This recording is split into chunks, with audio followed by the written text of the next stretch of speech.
صاحبان مسند، معزز شعراء کرام، منتظمین، السلام علیکم۔ مجھے یہ اعتراف کرتے ہوئے بے حد خوشی ہو رہی ہے، کئی برسوں کے بعد میں نے آج ایک سچ مچ کی ادبی تقریب دیکھی۔ ہمارے نئی نسل کے جو لوگ یہاں موجود ہیں، شاید ان کے لیے یہ حیرت کا سبب ہو کہ شاعروں کی محفل میں اداکار کیا کر رہے ہیں اور گائک کیوں آئے ہوئے ہیں اور صداکار کیا کر رہے ہیں یہاں۔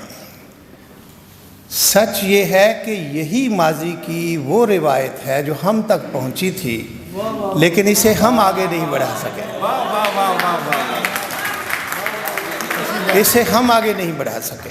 یہ بہت کوئی پچھلی صدی کی باتیں نہیں ہیں، یہ ابھی 2-3 دہائی پہلے کی باتیں ہیں، جب ٹی ہاؤس کی ایک ٹیبل پہ انتظار حسین، سہیل احمد خان، ناصر کاظمی اور استاد امانت علی خان بیٹھا کرتے تھے ایک ٹیبل پہ۔ ابھی یہ زیادہ پرانی باتیں نہیں ہوئیں جب ادیبوں کی محفل میں علاؤدین آیا کرتے تھے۔ نئے لوگ شاید نہیں جانتے علاؤدین کتنا بڑا ایکٹر تھا۔ یہ اداکاروں کا آنا ادیبوں کی محفل میں یہ کوئی نئی بات نہیں ہے۔ آپ ادیب جانتے ہیں کہ ابھی چند برس پہلے تک حلقہ ارباب ذوق جب میرا جی کی برسی کرواتا ہے تو اس دن جے جے بنتی سنا جاتا ہے، راگ جے جے بنتی، کیونکہ ہمارے میرا جی کو یہ راگ بہت پسند تھا۔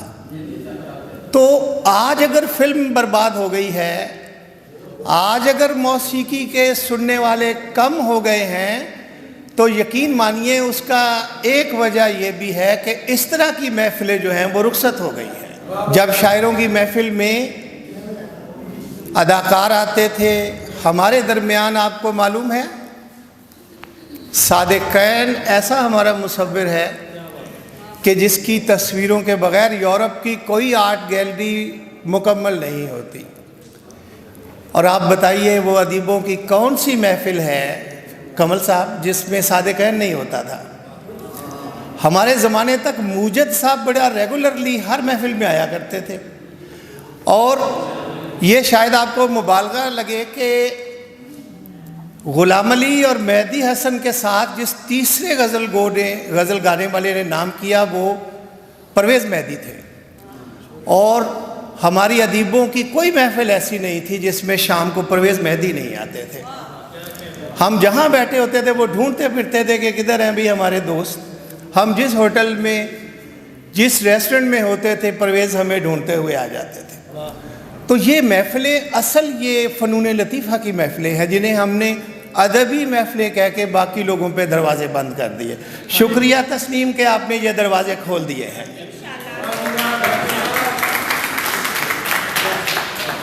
تسنیم آپ کا شکریہ، آپ نے ہماری گم شدہ شامیں ہمیں لوٹا دی ہیں، ہم شکر گزار ہیں۔ آج اگر کوئی دھن پیدا ہوتے ہی مر جاتی ہے تو اس کی وجہ کیا ہے؟ اس کی وجہ یہی ہے کہ گانے والوں نے شاعروں سے ملاقاتیں کم کر دی ہیں۔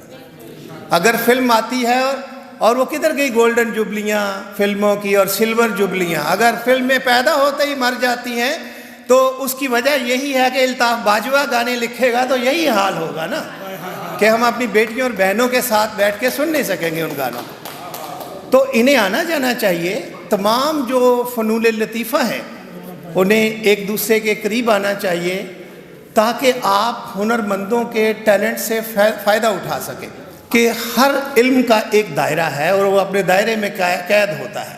یہ ہمارے دوست ڈاکٹر صغیر جو ہے زوالوجی کے پروفیسر ہیں، ان سے جا کے آپ میتھ سے متعلق سوال کریں تو یہ جواب دے دیں گے، اور اسی طرح میتھس کے پروفیسر سے جا کے آپ کہیں کہ اس شعر کی تشریح کر دیجئے تو وہ بھی معذرت کر لے گا، کہے گا کہ یہ میرا ایریا نہیں ہے، یہ میرا دائرہ نہیں ہے۔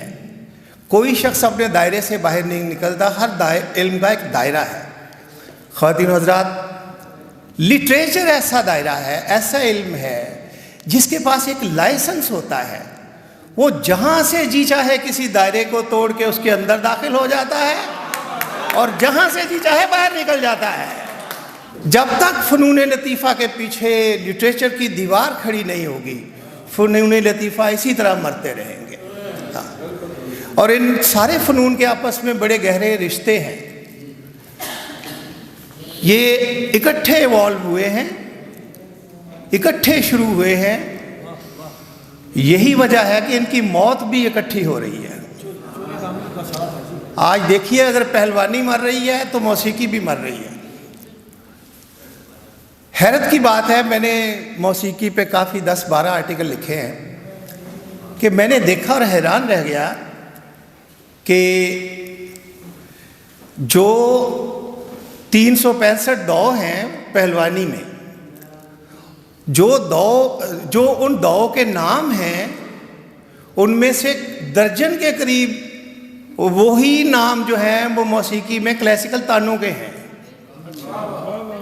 یعنی جو پہلوان دو یوز کرتا ہے وہی کلاسیکل گانے والا تانے مارتا ہے. حتیٰ کہ ان کی خوراکیں بھی ایک جیسی ہیں, ان کے پہناوے ایک جیسے. آپ دیکھیں نا, نہ تو گویا جیب سے اتنی خوراک کھا سکتا ہے اور نہ ہی پہلوان. یہی وجہ ہے کہ جیسی ریاستیں جو ہیں ان کے سرپرست ختم ہوئے ہیں تو موسیقی بھی ختم ہو گئی. اب کہاں ہے پاکستان کا گاما پہلوان؟ اور اس خاندان میں بھی کوئی پیدا نہیں ہو رہا. اس لیے یعنی آپ کو سن کے حیرانی ہوگی کہ بھولو پہلوان صبح اٹھتا تھا اور دوپہر کے کھانے کے درمیان اس کی خوراک دیکھیے گا, اس کی خوراک تھی ایک یخنی دیگ جو وہ ناشتے سے دوپہر کے کھانے کے درمیان اس نے ختم کرنی ہوتی تھی. ظاہر ہے اپنی جیب سے نہیں کھائی جا سکتی. یہ بہت مشکل کام ہے. گویوں کو بھی جو مہاراجے راجے بادشاہ جو ہیں وہ مراد دیتے تھے اور پہلوانوں کو بھی. اس طرح یہ فن زندہ تھے. اب ظاہر ہے کہ صرف داد پہ تو زندہ نہیں رہ سکتے, لیکن افسوس کہ اس ملک میں اب کوئی داد دینے والا بھی نہیں ہے. ہاں, وہ بیج جو ضیاء الحق نے بویا تھا آج وہ تناور درخت بن گیا ہے, اینٹی کلچر درخت.